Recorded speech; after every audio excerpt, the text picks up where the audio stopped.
Despite the glitches, I think generally the election, Yung results are credible po ba? I think so, yes. 3 days after the polls, this was Malacanang's answer to questions about the conduct of the 2019 midterm elections.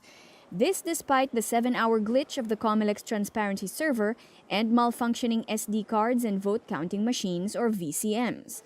But in a speech before the Filipino community in Japan on Thursday night, President Rodrigo Duterte said it was high time for the Comelec to get rid of Smartmatic, the supplier of the VCMs. Dispose of that Smartmatic and look for a new one that is free of fraud. The president said because of Smartmatic's faulty VCMs, the credibility of the entire election was placed in doubt.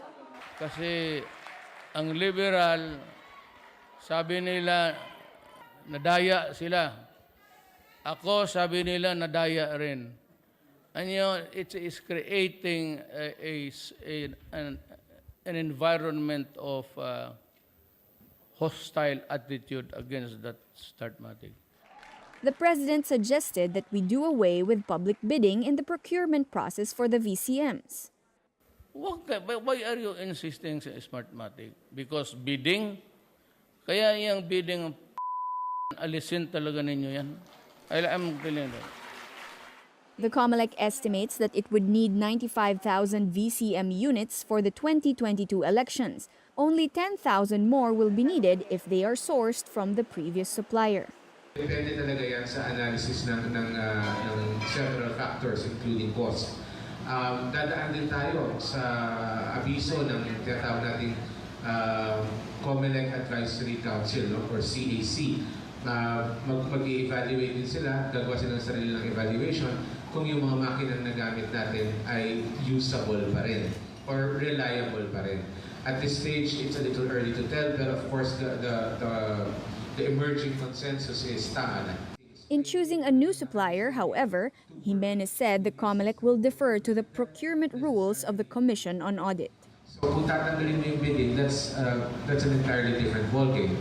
So kailangan pag-aralan ng maigi yan ng ating mga procurement experts to map out a way into the future for us.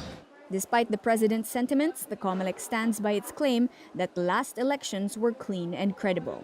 For News 5, Patricia Mangunin, we are One News. Midterm elections are over, but President Duterte could not help but fire another salvo against the opposition slate. At a gathering for the Filipino community in Japan, the president took aim at the candidates of Otso Diretso. He also expressed regret over JV Ejercito's failed bid for re-election. Mr. Duterte hinted at a possible cabinet post for the exiting senator. Kung yan lang rin ang mga politiko, yung mga Otso Diretso sa impyerno,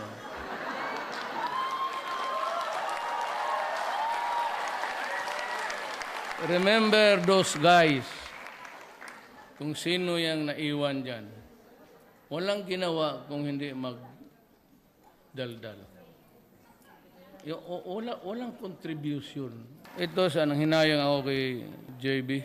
Pero, well, anyway, still young. May kabinet naman dyan kung magbakante.